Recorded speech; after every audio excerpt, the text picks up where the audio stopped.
All right, well, welcome back to Exhaust Sports Auto. My name is Kevin, and I am here to present to you another very special automobile. It is the 2015 Subaru WRX STI Launch Edition. So it's not just any old WRX STI, it's the very special Launch Edition where they only made 1,000 of these. So who do we have to thank for this little opportunity is none other than Cary Imports. So massive shout out to them. If you're interested in purchasing this specialty item, you may do so at Cary Imports. You can even get a warranty on these vehicles, of course, dirt cheap. The primary thing is they just changed out the clutch on this, so that's great. So let's get this bad boy out on the road and see what's what, because I've actually never driven a Subaru before. This is the first time, and this is a heck of a Subaru for the first one. So let's just get this out on the road.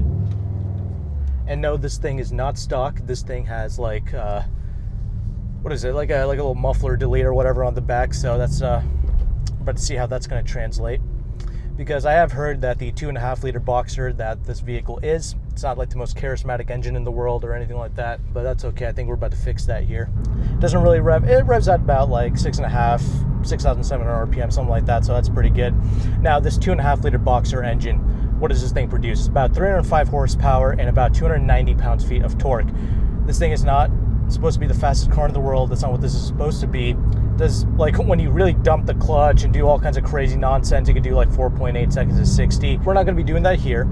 However, there's still a lot of special things going on here. The reason why these cars are so coveted is because they are practical vehicles, as we're about to see in the interior segment, but also it's just such a old school vehicle. It's like one of the, like, other than the Nissan 370Z, this is like the only other like old school car that you can get. You know, hydraulic steering rack. You know, this thing is beautiful, reacts so well. Has a McPherson strut suspension up front, double wishbone suspension in the rear. Because this is the launch edition, there's a few specialty items with this vehicle. You know, it has some specific BBS forged wheels on here, which is very special. I really appreciate that. Brembo brakes, of course, offers extremely good stopping power. But the other main thing, you know, yes, the launch edition also, like, there's some interior components here that are different. I'm about to mention that in the interior segment. However, obviously in 2015, this thing got completely revised, of course. Primarily all the changes that they made was in the chassis. It has a much more stiffer chassis than before in the previous generation, so there is that.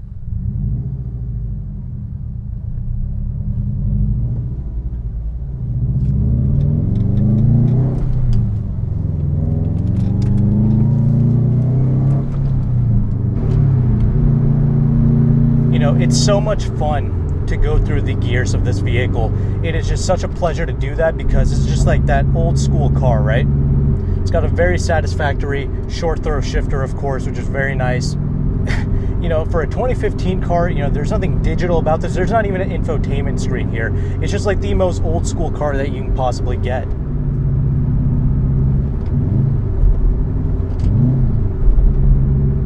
Turn-in is just so damn sharp on this thing. I'm very impressed with that.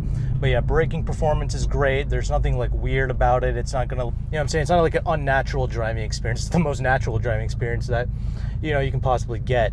Now, some other things, you know, obviously this got redesigned 2015, so the looks is completely different. And one of the main things is that this vehicle only comes in this blue color, of course, with the gold BBS wheel. So that's another little thing you have to keep in mind with this thing. But I think the steering is one of my most favorite things about this car. It's riding really well. However, I'm about to take this over some garbage bumps here in a bit. The clutch uptake is rather short.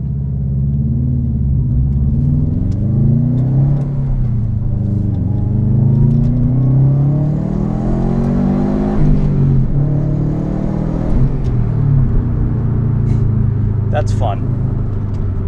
It's the, like, I know it doesn't sound like much on paper, 305 horsepower or whatever, but let me tell you that the 300 horsepower, that's like the perfect amount of power to have out on the street.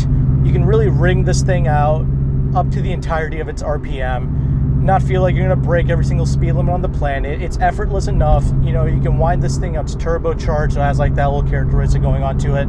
It doesn't weigh much. You know, it's about like 33 to 3,400 pounds. You know, with the all-wheel drive setup, I mean like a proper all-wheel drive setup. You know, nice little center diffs and all that good stuff, limited slips and all that. So grip is proper. It's an all-weather vehicle. You know what I'm saying? It's a proper daily driver. Yes, there's a little bit of a douche factor associated with this car, you know, like vapors and all that. I don't know, but I really don't care. This is just a great car to drive, man. It's just so easy to drive this car. Yeah, see, like right here, we're about to go over these kind of garbage bumps. You know, it's not like a massive, like long wheelbase car. It's not like a luxury car or anything. It's only like 180 inches long. But you know what? For what this is, it's riding really well. You know, it's got 18-inch wheels, no stupid 20s or anything like that. So that's pretty good. You know, like what is it, rally inspired, right? That's the main heritage with this thing, right? So I mean, that's obviously showing here.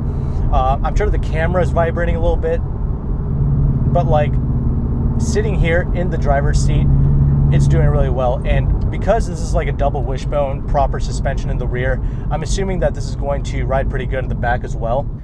You know, it's almost 5 o'clock, so lots of idiots on the road today.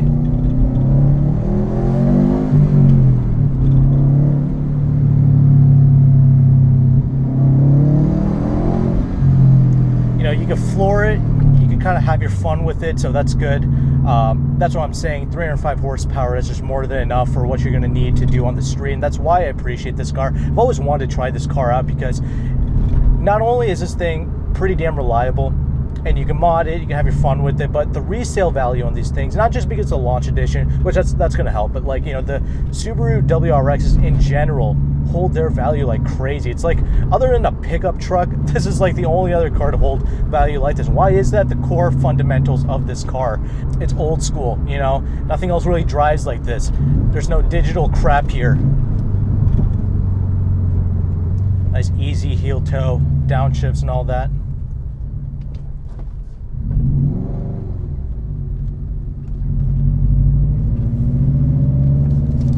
Check out some of that chassis work here in a bit. Dude, this thing is gripping perfectly.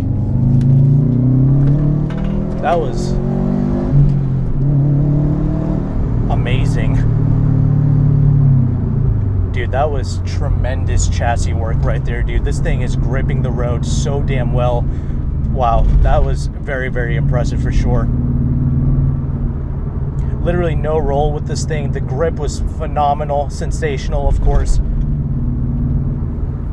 It's got like the sensation where it feels like it's crashing over the bumps, but it's not. It doesn't really translate into the cabin for you here. This is, as a driving utensil, this is really satisfactory for me. I mean, this is really doing it for me here. You can easily daily drive this car, no problems.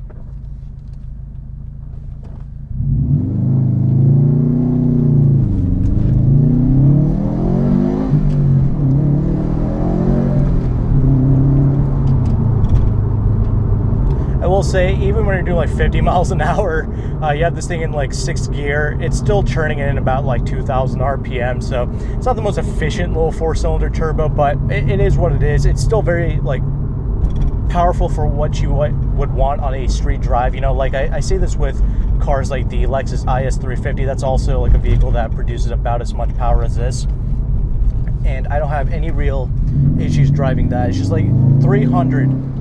Great amount of power to have out on the street.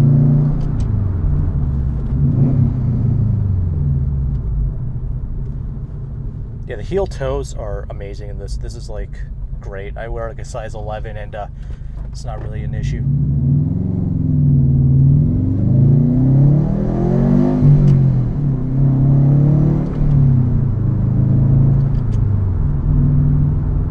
Gear shifter is phenomenal. I mean, like it took me a bit to get used to it, but this is like definitely one of the better gear shifters I've used for sure. Very clicky, like gets into place. You know, only things about this car, you know, obviously it's not going to be the most refined thing in the world, of course. I mean, I don't know why you would even expect that, because you know, it doesn't quite have the best materials being used in this thing. You know, none of that. So you can expect a little bit more road noise, tire noise, all that good stuff with this vehicle. But again, you know, I feel like this is still like, it's totally appropriate for what this vehicle is and what it's trying to do. So I don't really mind it. I'm not really tripping over it. So there's that. But that's pretty much like the only flaw I found with it. No, it doesn't ride like a Lexus or anything like that, but like it's still daily drivable. So that's good. And most importantly, it's got a proper all-wheel drive system, so you can really use this every single day. Yes, this kind of looks a little bit juvenile to me, you know, with the big wing and all that good stuff. But, you know, again, this is that heritage vehicle. One of the few like daily drivers where you can put a ton of miles on. You know, I know a lot of you people are monsters out there, you know, putting out 40, 50,000 miles a year on your cars. you can buy something like this, do that, and legitimately like not lose that much money on it. You know what I'm saying? It's like one of the few cars where you can do that. Again, it's not like a luxury car experience or anything like that. You're not supposed to expect that out of this, but again, it's daily drivable. That's the point. You can also expect a nice connected feel out of this thing. You know, this gear lever, you can definitely operate this on an everyday basis. You know, clutch isn't super ridiculous or anything like that. Something you could truly drive every single day. It's not, I can easily drive this in traffic. You know, I drove this in traffic right now, a couple of idiots out on the road. No real issues there. I had fun driving this car, not an issue. But let's go ahead, let's talk about this interior, because there's a few other launch edition things we need to talk about here. So you get this flat bottom steering wheel. The steering wheel as a whole, great to grip onto. It's very solid. Everything about this is very solid. It's not the best materials in the world, but it's solid in here. Like, you know, steering wheel, very nice thing to grip onto. Flat bottom is nice. You get a few like little blue leather treatment things here, like on the side and around the seat as well. This little Alcantara seat thing going on. I think this is bespoke to the launch edition as well. Very good, grippy, puts you in, hugs you in, but it's very comfortable. So I love that. Seating position is great. For some people, it might not be low enough, but for me, it's pretty much perfect at 5'11". I have no issues. Pretty much a fishbowl in here. I will say, like, the mirror controls are a little bit jacked up in here. You know, this vehicle only has about 30,000 miles on it, but I'm not gonna lie, it hasn't aged perfectly. That's my only complaint with it. Like, you know, some of the faux leather trimming has kind of like, you know, come off on the steering wheel here, which kind of sucks. Otherwise, it was like a really nice, good wheel. Some of the, you know, like the mirror controls, I don't know what happened there. I don't know if this is like real carbon fiber, but it's kind of messed up in certain areas here. I don't know if there's just glue or whatever, but it's not creaking and rattling in here. It's still, like I mentioned, it was kind of like a, you know, base model Honda, if you will. A lot of plastics being used, but, you know, relatively well put together in here. You know, nice little Japanese car, of course, it's not a big issue. Again, fit and finish, you know, that whole thing. It's not like the main reason why you buy this car, right? It's for that simplicity, that old school feel. This is like an early 2000s car in like the modern day, if you will. So that's pretty cool to me anyway. I really appreciate that. It's something that I would heavily consider myself if I was putting a lot of miles on a car. Very simple gauge cluster here, easy to use. Again, no infotainment, but you have like this little, what is it, boost gauge thing here. Your little climate control, like your fan speed, your temperature, all that stuff is kind of up there, which is unique to me. I like that. Also, you have a little stereo system here. You know, all of this is stock, I presume. You know, a little 6-speaker thing going on. Sounds okay. Now, again, you don't buy this for the creature comforts, but it's okay. I believe it does have like heated seats in this. You have your little dry mode things here, which is kind of dumb to me. You can access your center diffs here as well. But yeah, you have a sport and like a sport sharp and all this crap. I mean, I just leave it in the normal mode. I really don't care. You have the C diff, the central diff. You can just leave that in auto, which is what I did. I don't play with this crap. Again, pedal placement is good. Heel toes is perfect. I mean, it's just like, it's very much made for driving, and I appreciate that. There is no sunroof in here, which again adds to the rigidity of the car, so I like that. You know, a decent amount of space here for cup holders and stuff like that, as well as in the center here. But the armrest is pretty much non-existent. It's just like, you know, you have one, but it's like down here, which is kind of dumb. That's not very ergonomic. But you have some space in there. Aux cable, USB cable, all that good stuff. And the center glove box is a decent size, I guess. You can actually fit pretty big bottles in the door panel here, which is nice. You have one-touch automatic windows just for like the driver's side. Thing opens quick as hell. I mean, no double pane glass or anything like that. Again, this car's not made for refinement or anything. But yeah, you know, a lot of plastics being used. I'm not really tripping over it. You know, I have a good sized mirror here. You know, all the mirror controls in here are a good size, so I appreciate that. I do fit behind myself in the rear, but again, I do sit rather close to the steering wheel, so there is that. But I have no issues. I mean, this is a compact car. I fit. That's the most important thing. This is much larger than like old generation Civics and all that stuff, so I appreciate that. Trunk is actually a good size as well. So again, it's like that practical car. Oh, and there's a spare tire in that trunk as well, so that's great. But yeah, this is that practical car. Daily drive this, all-wheel drive, put hella miles on this and still not lose your rear end on it. I think they're asking, what, 27 grand for this car? So if you want to take advantage of it, I'm not gonna lie, it hasn't aged perfectly, but like, I also, granted, they didn't have a chance to detail this vehicle. I just immediately grabbed it because I knew, or else I would not be able to get a chance to review this car because somebody will just buy it. So, you know, I just wanted to review it before that happened, and I'm glad I was able to, because this thing is great to drive, valuable car. So if you want to take advantage of it, it is at Cary Imports. Buy it with a warranty. Clutch was just replaced with it. Everything's good on it. No check engine lights, nothing stupid with the car. Forgive me, they didn't get a chance to detail it. I just immediately grabbed the car, so forgive it for that, but it's a good little whip. I highly recommend it. I appreciate driving this car. and I hope you do too. So if you're an owner of this car, let me know your thoughts down below. But thank you again for watching this review. Take care and goodbye.